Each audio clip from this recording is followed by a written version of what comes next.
नमस्कार दोस्तों। इस ट्यूटोरियल में हम लोग ये सीखने वाले हैं कि किसी कॉटलिन एंड्रॉयड ऐप में फ्लोटिंग एक्शन बटन कैसे क्रिएट करना है। हम तीन टाइप के फ्लोटिंग एक्शन बटन्स क्रिएट करेंगे। एक तो है नॉर्मल, एक है मिनी और एक है एक्सटेंडेड। तो चलिए सबसे पहले प्रोजेक्ट स्ट्रक्चर देखते हैं। कॉटलिन क्लासेस में हमारे पास एक मेन एक्टिविटी और लेआउट फोल्डर में है उसकी UI file activity underscore main dot XML. सबसे पहले यूआई देखते हैं। यहाँ पे हमारे पास तीन एक्शन बटन्स हैं, एक है नॉर्मल, ये है मिनी और ये है एक्सटेंडेड वाला। ओके, अब देखते हैं इसका कोड। ये है कंस्ट्रेंट लेआउट, ये है नॉर्मल वाला फ्लोटिंग एक्शन बटन,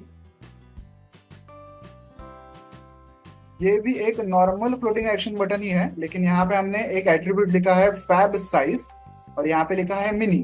तो ये नॉर्मल एक्शन बटन अब मिनी एक्शन बटन हो गया, इसका साइज जो है वो छोटा हो गया।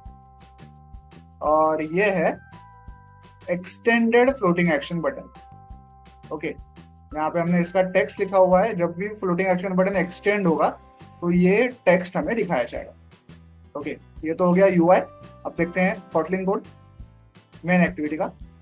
ये है इंपोर्ट्स, ये है मेन एक्टिविटी, ये है वो तीन floating action buttons. On create function में सबसे पहले हम लोग यूआई को सेट करते हैं जो है activity underscore main dot XML. यहाँ पे तीनों बटन्स का आईडी फाइंड आउट करते हैं।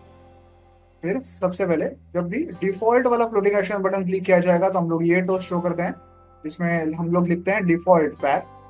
जब mini floating action button click किया जाएगा तो हम लोग टोस्ट शो करते हैं मिनी फैब। और जो एक्सटेंडेड फ्लोटिंग एक्शन बटन है बाय डिफॉल्ट हम लोग उसे श्रिंक रखते हैं, इसलिए यहाँ पे फैब एक्सटेंडेड डॉट श्रिंक ऐसे लिखा हुआ है ताकि वो बाय डिफॉल्ट नॉर्मल अवस्था में ही हमें दिखे। और जब यूजर उसे क्लिक करेगा तो सबसे पहले तो हम लोग एक टोस्ट दिखाते हैं, उसमें लिखते हैं एक्सटेंडेड फैब। फिर हम लोग चेक करते हैं कि जो फ्लोटिंग एक्शन बटन है वो एक्सटेंडेड है या नहीं। अगर वो पहले से एक्सटेंडेड है तो हम लोग उसे श्रिंक करते हैं, मतलब नॉर्मल अवस्था में लेके आते हैं।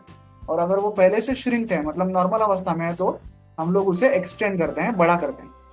आप लोग प्रैक्टिकली ज्यादा बेहतर समझेंगे जब हम लोग इस ऐप को मोबाइल डिवाइस पर रन करते हैं। चलिए इस ऐप को आप रन करके चेक करते हैं।